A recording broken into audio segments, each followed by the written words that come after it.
What's going on, pretty people? We're back with my round 2 Swiss from ADV Revival 3. So, yeah, bit of a backstory about this one. I was straight pissed when I did this battle on Sunday. I'm gonna be straight up. I was not a happy camper. I was supposed to go against my opponent at 7 p.m. and you know your boy. He's ready at 6:50. You know, I'm ready to go. Adrenaline's pumping, and I messaged my opponent, and they didn't say anything back. I didn't get their alt or anything, and I forgot to ping them. I realized that at 7:08, I was like, oh, I gotta ping them. So I did the @ thing on Discord, pinged them, nothing.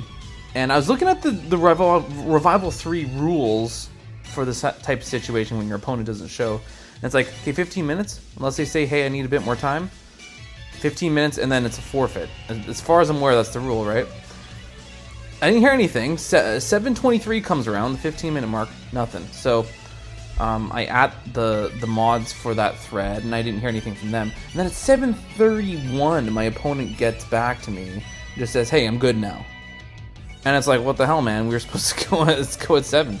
And I kind of ignored it at first, because I was like, well, this is a forfeit win, isn't it? And let me know in the comments what you think about this, because I honestly, I still don't know what to make about the whole situation. At 7:35, I get a direct ping from the mod for that thread, and I was like, okay, are they telling me I need to get my act together now? So I said, screw it, and I'm like, I'm just going to go against them, right? Because I felt like by the mod adding me, I was obligated to go through with the battle, even though, as far as I'm aware, I won by forfeiture there. So I was a little upset going into this. 1, because my opponent was hella late, and 2, because honestly, and I know a lot of work goes in this tournament. I don't want to sound too bitter about it, but I felt like they didn't stick by their rules when it comes to the forfeiture. And again, I'm not an experienced player when it comes to tournament settings. I don't know if this stuff's kind of normal. I know in week 1, Kaboom was very good at communicating and let me know. We started right when the battle was supposed to start. It was great. But I was pissed going into this. And I knew, okay, if I'm going to accept this challenge, I gotta win. And I know nothing about my opponent. I don't know if they're good or bad or whatever. Even if they're good, I'm like, I have to win this, because I'm pissed. And again, let me know in the comments what you feel about all that. I actually withdrew from the tournament after this battle, because I just don't want to deal with other people's time, you know? I mean, I'm a really busy guy. Like, I'm not always online ready to go. So if battle's at 7, it needs to be at 7. I got a lot going on, you know. So I withdrew from the tournament ultimately because I felt like having to schedule a time with someone just wasn't really fitting for my schedule. But I'm still willing to do commentary on other people's replays. I'm still gonna follow the tournament, obviously. I'm still a big fan of the tournament, but I did withdraw my place from the tournament after this, so this will be my last tournament match. And let's get into it. I honestly wanted to focus a lot more on like TSS structures going into this one. And again, keep in mind I was pretty heated going into this, and let's just get into the battle here. Just make sure I'm on normal mode there. Okay, and then turn 1, I lead Zapdos. They lead with the Whale Lord. Now listen, I think a Pokemon like Whale Lord has its place. It knows Water Spout. It also knows Self-Destruct. I know a lot of people don't know that. But I'm not like, I don't see the Whale Lord and I'm just judging right away like, oh, this player's just straight cheese. I wasn't like making assumptions. Oh my god, that barking dog needs to shut up. I wasn't making assumptions about my player from seeing a Whale Lord because I was like, maybe they know something I don't, right?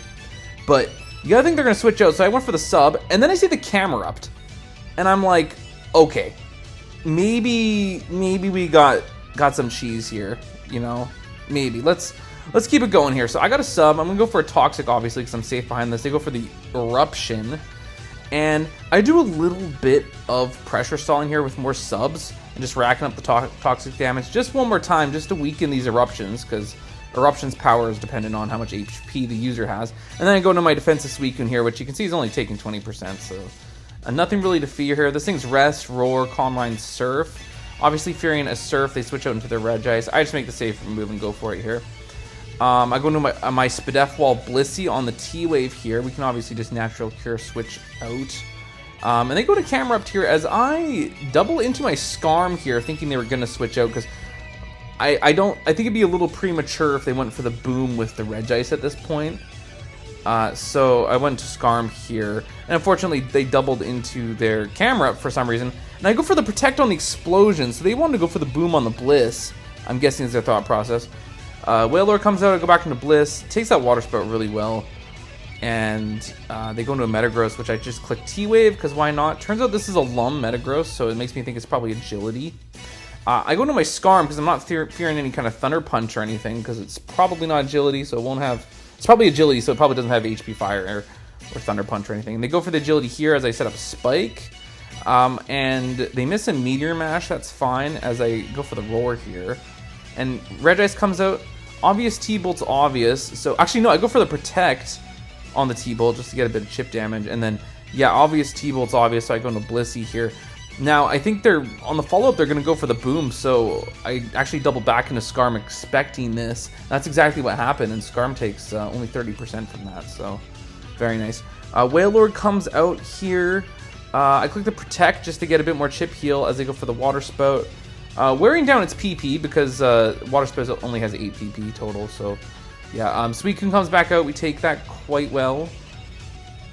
The thing's at full health, though. I set up a Calm Mind as they go for the Hidden Power Grass, I would assume. I think we find out later that it is Grass.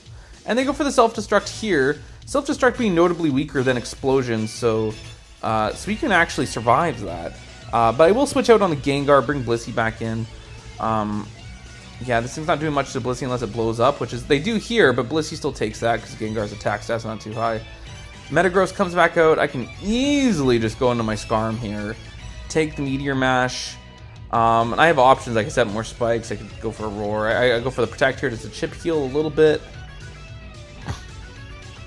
And then, yeah, they miss another Meteor Mash as we just go for the Roar here. We see that their last is Gyarados. I think I just clicked Roar here. Yeah, I just wanted to bring that Metagross back out and take another spike. And Gyarados comes back out here. They're probably going to set up a Dragon Dance here. No, they go for the HP. I don't know what that is. Flying, probably. Metagross comes back out on the Roar. Click the Protect again. As they just opt to blow up. So I guess they were just getting impatient with the Skarmory shenanigans. And Gyarados comes back out. And they're going to go for the Dragon Dance here. So I go to my Claydol just with the intention to blow up. I'm not going for the 6-0 body bag here. I'm just going here for the win. So I just blow up on that thing. I know I was going to take any hit from that thing, barring like maybe a crit double edge or something like that. So, yeah, that was game one. I honestly think that was one of the best games I've played in terms of just being locked in, because I was kind of fueled by anger there. You know, I mean, I wasn't happy about the whole situation. I'm past it now, but yeah. Anyways, let's see what's in store for game two here. All right, here we go. Game two. I actually brought Z-Panther Hyper Offense going into this here. So, leading with the Tar as they lead with their Fortress. Now, I kind of have to go into Charizard because that's really my only way of dealing with Fortress. And they have a Snorlax, which isn't really what I like to see, because Curselax is a problem to this team. I go into my Salamence just to get the Intimidate off. And I opt to go for a Dragon Dance here instead of going right for the Brick Break. And they set up a Curse, which is the correct play. Snorlax is going to be a problem to this. And I go for the Brick Break just to see how much it does. Maybe fish for a crit. 35%, I'm not really liking that. And their return's doing 65 to our Dragon Dance Salamence here. Now we do have a Registeel, which I go into here. And you can see returns doing 20%. And this thing has Seismic Toss. We also have Superpower, but I don't think it was going to do a whole lot. I mean, maybe it would have done more, but we wouldn't have lived an Earthquake there. And since we're faster, this thing actually just blow up because I think we're in range, and that was my way to deal with Snorlax, unfortunately, on this team. I didn't have a great matchup against this team. That Tyranitar eats the Brick Break, and they get a crit on the Crunch, which definitely mattered. And that was huge because Charizard, you know, we kind of need Charizard for that Fortress too. Because I mean, I think the last two is a Metagross and a Raikou, right? So, you know, Raikou could maybe... Well, no, it probably can't really break through a full HP Fortress because it's got Earthquake, most likely. So, that crit was big. It happens, though, right? It's part of the game. But it was a really timely crit, I think. Yeah, Fortress comes back out, which, I mean, they know we're an offensive Salamence, so we probably don't have Fire Blast. Physically offensive, that is. I go to Metagross here. Metagross is mixed, and Thunder Punch is my best way to deal with this, because this Metagross has HP Grass instead of HP Fire, so we can't be hitting this thing with HP Fires, unfortunately. Yeah, so this is kind of my best way to deal with Fortress, because Charizard's down. I'm surprised they didn't set up more spikes. They could have taken advantage of that, and I just go for the Hail Mary Boom here, and that actually was within range, so we got rid of the Fortress. But yeah, we're definitely in the back seat here, so we're not looking good. Go for the Brick Break, that does nothing, and an Agilogross would just win the game here, and that's exactly what they have, because now they can outspeed Raikou, and if they have Earthquake, which is that revealed? No, not yet. But if they have Earthquake, this is done. I mean, even Rock Slide was probably not going to get there. So yeah, they got their Earthquake, and they're obviously going to take out our Tar here. I couldn't even tell you what they clicked. They go for the Boom, going for some style points, I guess. I mean, I don't know what their last two Mons were, but I mean, yeah, the crit sucked. I do struggle using this team, and honestly, I probably should have just brought TSS or TSR again, and just like, you know, kind of stick to the same plan, because they brought a similar team to game 1, but that's fine. I had the cushion, so you know, we're 1-1 going into game 3 here. I still feel confident going into game 3 though. All right, here we go, game 3. I have a lead Zapdos against the lead Tar, very classic matchup here. I switch into my Scarm, just kind of scout, and they actually go for the Ice Beam. You don't see Ice Beam Tyranitar very often, but if they're packing Ice Beam, you got to be fearing the Fire move, right? Because they've got special attack investment. So actually, I go for the Protect here just to scout, and indeed they have the Fire Blast. So, you know, I make some kind of obvious plays here. I go into the Blissey next on the follow-up on the Fire Blast. And then we scout, they get the Burn actually, and then we scout for the Fighting move. Which they, actually no, I stay in and just take the Brick Break. I go for T-Bolt, just in case they want to go for Focus Punch or something like that. But Blissey's low, we're going to switch out and get that Natural Cure going. And we go into the Swampert. And I just click Protect here just to scout for HP Grass, because that's pretty common on these mixed Tyranitars, and they indeed do have HP Grass. So I go right back onto Zapdos on the HP Grass. They've been playing really predictively too. That's one thing about my opponent. They didn't make a whole lot of predictions here.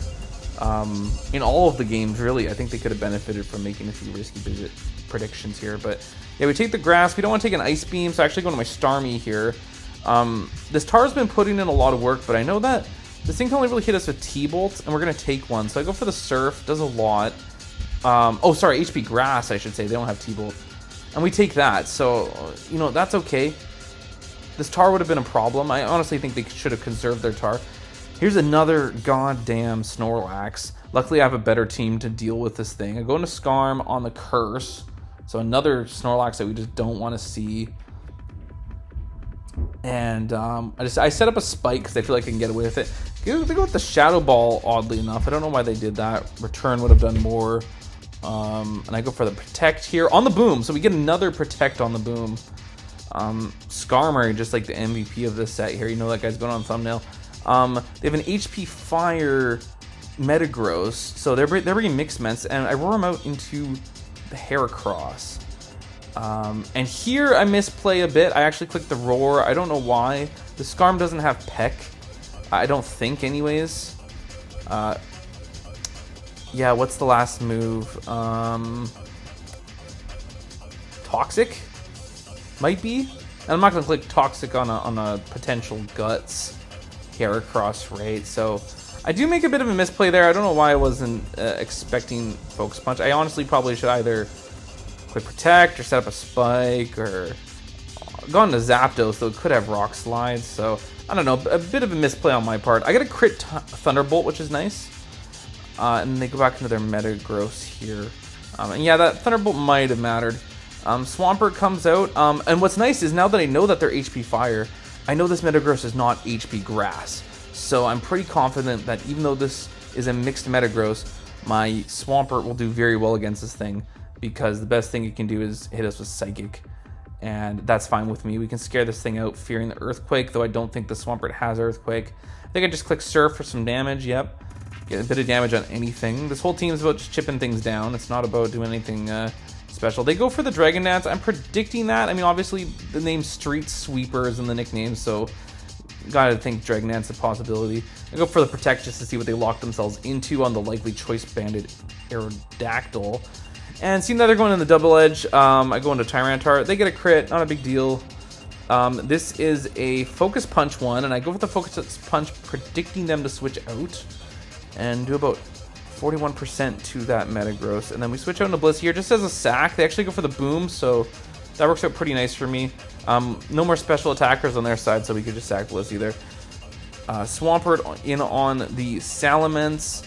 They click the HP Flying there. I think I was a little worried that was randomly Grass on DD Salamence, which would be kind of weird. And we get the Toxic because we see that they're leftovers, so they're not Lum. I just roar them out here. Oh no, I get a crit Surf. I'm not really too afraid of this thing setting up at this point. And I go for the Protect here just to let the Toxic damage rack up a little bit more. They went for a secondary Dragon Dance. That's fine. We can Toxic Solve this thing a little bit more. I go for the second Protect as they go for the HP Flying. That's not doing anything.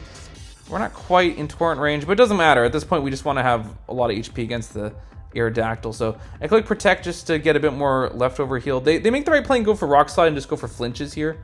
That's kind of their only way out.